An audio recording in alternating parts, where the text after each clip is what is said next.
Lebih dari setengah negara ini memilih Bapak dan jajaran kabinet-kabinet Bapak.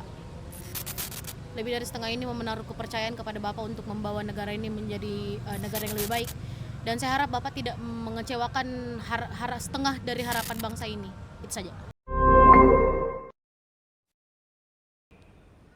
Hal Sobat Iden, tidak terasa ya, sudah lebih dari 1,5 tahun Bapak Prabowo Subianto memimpin Republik Indonesia.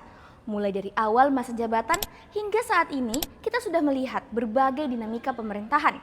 Mulai dari gebrakan program baru, arah kebijakan luar negeri, hingga berbagai isu sosial ekonomi yang kerap disoroti. Sebagai bagian dari masyarakat akademik, mahasiswa tentu punya caranya sendiri nih dalam menilai jalannya suatu kepemimpinan. Nah, maka dari itu kali ini kita mau keliling Unhas untuk mendengar langsung opini dan analisis dari teman-teman yang ada di sekitaran sini. Kita mau tahu nih, gimana sih rapor kepemimpinan Bapak Prabowo di mata mereka? Nah untuk itu, daripada banyak berasumsi, mending yuk langsung aja kita tanya-tanya mahasiswa yang ada di sekitaran sini. Yuk ikutin aku. Jadi saat ini kita sudah berada dengan salah satu mahasiswa. Mungkin sebelumnya boleh perkenalkan nama dan fakultasnya dulu, Kak. Oke, terima kasih. Nama saya Muhammad Riki Farezi dari Fakultas Ilmu Sosial dan Ilmu Politik dari program studi Sosiologi. Oke, jadi mungkin kita langsung saja ke pertanyaannya ya, Kak.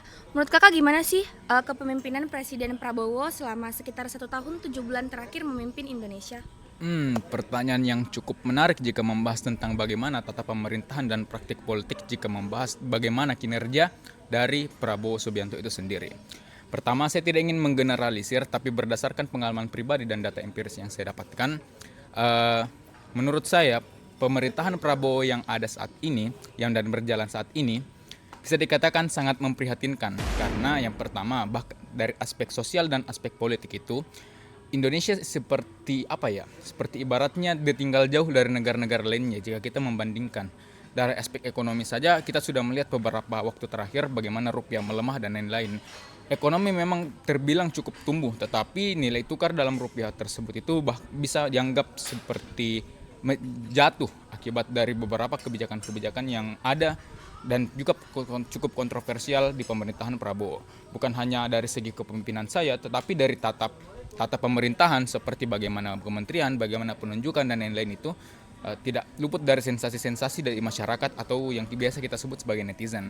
Bagaimana tentang isu seskap tedi, bagaimana isu tentang MBG, bagaimana isu tentang kebijakan dan lain-lain, hingga bagaimana lifestyle ataupun kinerja yang seharusnya dilakukan oleh peran eksekutif dalam pemerintahan itu ternyata diambil alih atau mungkin mengambil alih peran-peran seperti peran yudikatif dan peran legislatif. Banyak dari hal seperti itu. Belum lagi jika kita melihat bahwa ternyata Indonesia saat ini juga mengalami yang namanya krisis politik jika menurut pemahaman saya. Karena beberapa penunjukan atau beberapa kebijakan yang saya lihat beberapa waktu belakangan ini sangat menguntungkan salah satu pihak. Jika saya bisa sebutkan pihak tersebut ialah pihak di mana beberapa kolega-kolega atau bahkan seperti pihak-pihak yang integral ataupun instansi-instansi yang cukup penting itu diduduki oleh kroni-kroni dalam tanda kutip orang yang dekat dengan Prabowo. Kita ambil contoh sederhana saja bagaimana peran sekretaris presiden itu. Peran sekretaris presiden itu bukan mengurusi yang namanya komunikasi presiden saja, tetapi ada beberapa fungsi-fungsi lain yang memang harus dijalankan dan dia tidak boleh melewati atau melampaui dari batas-batas dari fungsi tersebut. Sedangkan kita melihat bahwa seskap tedi menyalahi beberapa peraturan atau bahkan melakukan beberapa tupoksi yang bahkan di luar dari perannya tersebut. Nah, itu salah satu contoh yang cukup viral ya beberapa belakangan ini. Berikutnya saya mau tanya, kira-kira kalau kamu jadi presiden, apa solusi yang bakal kakak lakuin? Kalau saya jadi presiden, ya mungkin solusi yang saya adakan hanya bersifat hipotesis semata, karena saya tidak berniat dan tidak ingin menjadi presiden sendiri. Tetapi yang pertama harus dilakukan sebagai seorang presiden dalam menanggulangi bagaimana permasalahan sosial, politik, dan ekonomi dalam negara adalah meningkatkan taraf pendidikan dan literasi dalam warganya sendiri. Bagaimana caranya? Pertama, kita permudahkan akses terhadap pendidikan itu sendiri. Terus kita menjaga kualitas dan meningkatkan kualitas pendidikan itu sendiri. Kita tidak ingin rakyat kita menjadi bodoh dan masyarakat yang bersifat pasif, tetapi kita ingin masyarakat menjadi sebuah sistem check and balance antara pemerintah dan juga masyarakat rakyat itu sendiri. Bukan berarti kita bisa membodohi sebagai seorang pemerintah, kita bisa membodohi masyarakat, tetap masyarakat diam saja. Nah, kami ingin, kalau saya ingin masyarakat dapat mengkritik kinerja saya sebagai seorang presiden, karena dalam kritik tersebut terdapat sebuah solusi yang memang dapat disampaikan. Jadi tolak ukur yang paling utama dalam menanggulangi permasalahan adalah meningkatkan taraf pendidikan itu sendiri. Berikutnya kita sudah bersama dengan kakak siapa? Jadi halo, perkenalkan nama saya Syahrial, program studi ilmu pemerintahan Visip Unhas. Oke, jadi langsung saja ke pertanyaannya ya kak. Menurut kamu gimana sih kepemimpinan Presiden Prabowo selama sekitar 1 tahun 7 bulan terakhir memimpin Indonesia? Tidak cukup bagus, ada banyak kebijakan-kebijakan yang rasanya tidak bijak untuk diambil, masih perlu banyak sekali perbaikan. Kalau kita lihat gambaran dari pemerintahnya Presiden Prabowo sangat terlihat pertama dari bagaimana dia memilih orang-orang terdekatnya, menteri-menterinya itu kan yang banyak dikritik juga karena sangat banyak sekali, semisal juga program-program yang banyak dipertanyakan, MBG, Koperasi Merah Putih, rasanya masih sangat bisa untuk diperbaiki.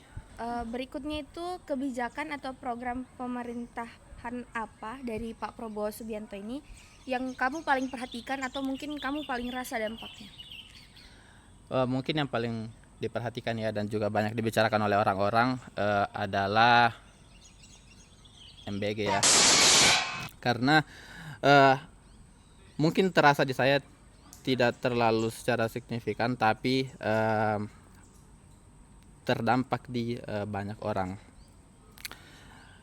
Programnya memakan banyak anggaran, perlu dispesifikkan lagi sebenarnya targetnya bukan secara luas begitu, karena anggarannya harusnya bisa ditaruh di posisi-posisi yang lebih urgen sebenarnya. Kita tidak bilang gizi tidak penting, gizi penting, hanya saja yang lebih diprioritaskan kalau menurut keyakinan saya adalah masyarakat 3T. Kalau untuk MBG-nya ini itu bisa sangat menghemat anggarannya, dan anggaran yang tadi dihemat itu bisa digunakan di sektor-sektor tertentu. Sebutlah itu pendidikan, kita masih banyak sekali perbaikan karena sebagai rahim bangsa kan pendidikan harus diperhatikan sekali dengan anggaran tentunya yang harusnya tadi MBG tidak perlu sebanyak itulah anggarannya kalau untuk efisiensi anggarannya. Pertanyaan berikutnya itu, kalau misalnya kakak jadi presiden, kira-kira apa solusi yang bakal mau kakak lakukan? Solusinya mungkin indis ekonomi ya. Kalau saya jadi di presiden di saat sekarang, hal yang paling konkret yang bisa dilakukan adalah efisiensi tentunya. Ada banyak sektor-sektor yang over budgeting. Salah satu yang sangat perlu didorong selain yang banyak dibicarakan adalah undang-undang perampasan aset, tapi saya merasa ada satu hal yang penting sekali juga, ada namanya wealth tax, pajak kekayaan. Jadi saya baca survei dari Selios, 50 orang terkaya di Indonesia itu kekayaannya setara dengan 55 juta masyarakat Indonesia. Jadi kalau 50 juta orang ini bisa dipajaki dengan wealth tax, artinya kita bisa mempunyai cukup dana untuk menyebarnya ke sektor-sektor yang penting untuk memajukan negara ini. Kalau saya langkah konkretnya pertama dimajukan itu wealth tax, pajak kekayaan.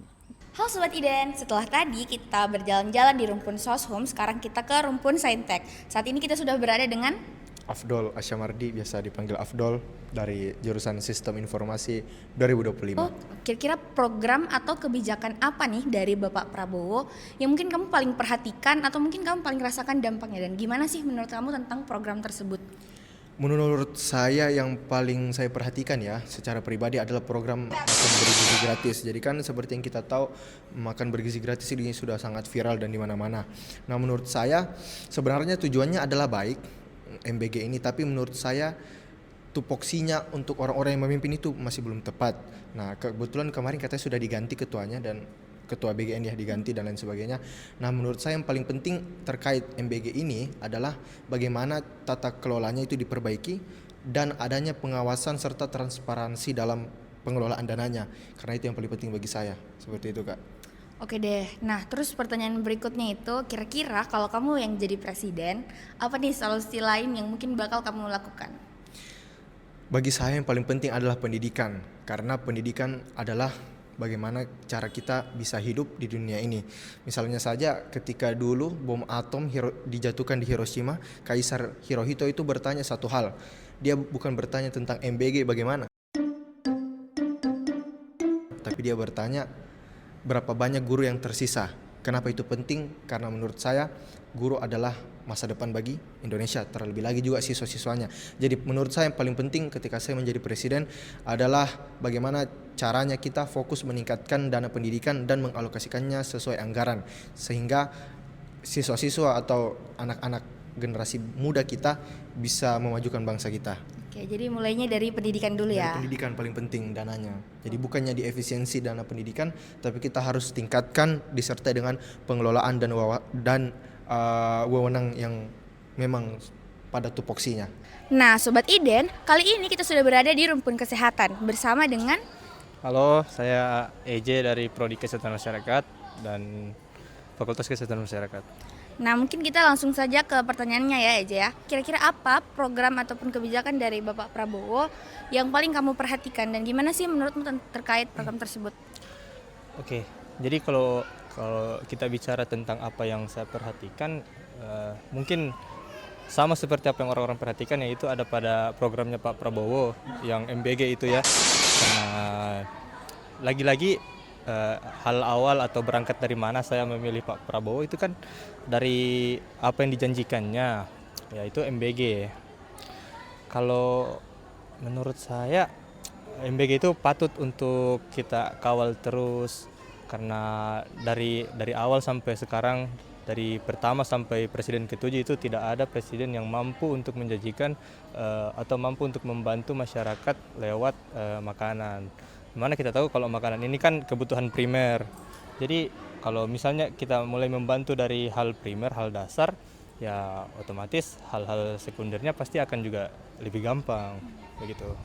Hai Sobat Iden, jadi saat ini kita sudah berada di Fakultas Hukum. Nah, saya sudah bersama dengan kakak-kakak di samping. Mungkin boleh perkenalkan diri terlebih dahulu, Kak. Baik, perkenalkan saya Muhammad Irsyadul Anam, biasa dipanggil Anam dari angkatan 2024. Baik, perkenalkan nama saya Ahmad Batar Ugi. Saya akrab disapa Ugi dari Fakultas Hukum angkatan 2024. Perkenalkan, nama saya Claudia, biasa dipanggil Awan. Saya dari Fakultas Hukum juga, angkatan 2024. Oke, halo kakak. Jadi mungkin kita langsung saja ke pertanyaannya. Jadi pertanyaan pertama itu, menurut kakak gimana nih kepemimpinan Bapak Presiden Prabowo selama 1 tahun 7 bulan terakhir memimpin Indonesia? Dari siapa dulu Kak? Mungkin yang mau jawab? Kayaknya barengan aja kali ya. Kan biasanya 1 sampai 10. Kalau aku rating kepemimpinan beliau selama 1,5 tahun ini, I'd say mungkin 4. Oke. Iya. Gimana, kenapa tuh Kak? Mungkin karena belum sampai setengah periodenya ya, jadi mungkin masih banyak program-programnya yang belum saya lihat berjalan. Pun ada yang berjalan, mungkin pelaksananya belum terlaksana dengan baik. Mungkin ya namanya juga program pertama baru dibuat. Dan apa ya, mungkin untuk kedepannya semoga ada programnya yang bisa berjalan dengan baik dan tidak mengecewakan masyarakat. Lanjut, boleh. Untuk saya sendiri, saya rasa terkait rating itu 7/10. Kalau mau dipahami dalam konteks kerangka ekonomi yang sebenarnya diberikan gambaran oleh Prabowo, itu benar yang dikatakan sebelumnya, bahwasannya bahkan untuk setengah periode sendiri pun belum berjalan, maksudnya belum sampai pada setengah periode. Sedangkan secara garis besar blueprint konsep ekonomi Prabowo cukup saya apresiasi, namun mungkin ada beberapa hal yang belum maksimal dijalankan. Oke, lanjut ke pertanyaan kedua Kak. Kan ada banyak program atau kebijakan yang mau direncanakan ataupun sudah sementara dijalankan. Dari banyaknya program itu, apa nih program yang menurut kakak paling menarik perhatian atau mungkin kakak paling rasakan dampaknya, dan gimana sih pendapat kakak tentang program atau kebijakan tersebut? Sebenarnya dia ada satu program kerja bicara tentang hilirisasi hasil tambang, di mana ada bentuk daripada tambang itu seharusnya dibuat sebagai bahan mentah terlebih dahulu lalu diekspor. Sebenarnya itu saya harap itu mungkin jadi langkah yang inovatif dari Indonesia sendiri, di mana tidak hanya langsung menjual begitu saja barang-barang sumber daya alamnya, tapi ada proses pembentukan menjadi barang mentah terlebih dahulu yang bisa diolah baru diekspor. Kalau dari kakak-kakak yang lain gimana nih? Ada mungkin program atau kebijakan lain yang menarik? Mungkin kalau kebijakan yang saya suka itu dari Prabowo adalah pemanfaatan sumber daya, di mana dari Bapak Presiden sendiri itu menginginkan sumber daya itu dikelola dihasilkan oleh negara dan dikelola oleh negara, kemudian baru kita ekspor keluar. Berikutnya saya mau tanya, ini pertanyaan yang cukup unik dan meminta perspektif dari kakak sendiri. Misal nih kakak jadi presiden, kira-kira apa solusi atau mungkin perubahan yang mungkin bakal kakak lakukan? Tapi mungkin gambaran saya yang paling penting adalah kita harus bicara tentang pemerataan pendidikan. Tentunya perlu yang dipahami adalah bagaimana kejomblangan epistemik ketika ada satu kondisi di mana beberapa orang di dalam lingkaran suatu negara dalam kondisi demokrasi itu tidak mengakses pendidikan yang sama, alhasil menciptakan suara-suara dan alhasil menciptakan kualitas suara yang berbeda. Ketika pendidikan sudah menjadi pokok utama suatu negara, otomatis hal-hal setelah pendidikan, entahkah itu pemanfaatan sumber daya alam, ketika sumber daya manusia ini sudah mumpuni, sudah terpenuhi secara pendidikan, itu saya rasa kedepannya untuk bicara hal-hal lain itu lebih mudah lagi. Kalau dari kakak sendiri gimana? Jika saya menjadi presiden ya, saya setuju dengan pendapat pertama tadi dari saudara Ogi, bahwa pendidikan adalah hal yang paling dasar.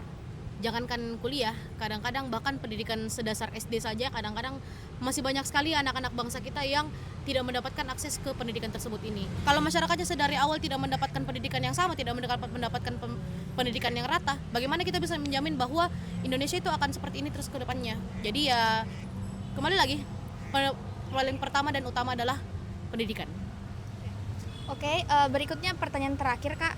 Kira-kira apa mungkin saran, harapan atau mungkin kritik yang mau kakak sampaikan untuk pemerintahan Bapak Presiden Prabowo ke depannya? Dari siapa mulainya? Mungkin dari boleh. Mungkin kalau dari saya, apapun yang pemimpin ingin lakukan, saya yakin itu adalah suatu hal yang baik, dan saya yakin itu merupakan hasil dari pemikiran-pemikiran para pemimpin-pemimpin tersebut untuk membuat negara ini lebih maju. Harapan saya harap bahwa setiap program yang akan dibawakan oleh Bapak Presiden, saya harap itu selalu diperhatikan dan dimaksimalkan dalam pelaksanaannya. Mungkin itu dari saya. Kalau dari kakak? Lebih dari setengah negara ini memilih Bapak dan jajaran kabinet-kabinet Bapak. Lebih dari setengah ini menaruh kepercayaan kepada Bapak untuk membawa negara ini menjadi negara yang lebih baik. Dan saya harap Bapak tidak mengecewakan setengah dari harapan bangsa ini. Itu saja. Nah, Sobat Iden, itu tadi beragam tanggapan dari teman-teman mahasiswa Unhas. Ternyata perspektifnya macam-macam ya. Kalau menurut kalian, gimana nih rapor kepemimpinan Bapak Prabowo Subianto selama memimpin Indonesia selama 1,5 tahun terakhir? Kalian setuju dengan pendapat teman-teman tadi? Atau kalian punya pandangan lain? Tulis di kolom komentar.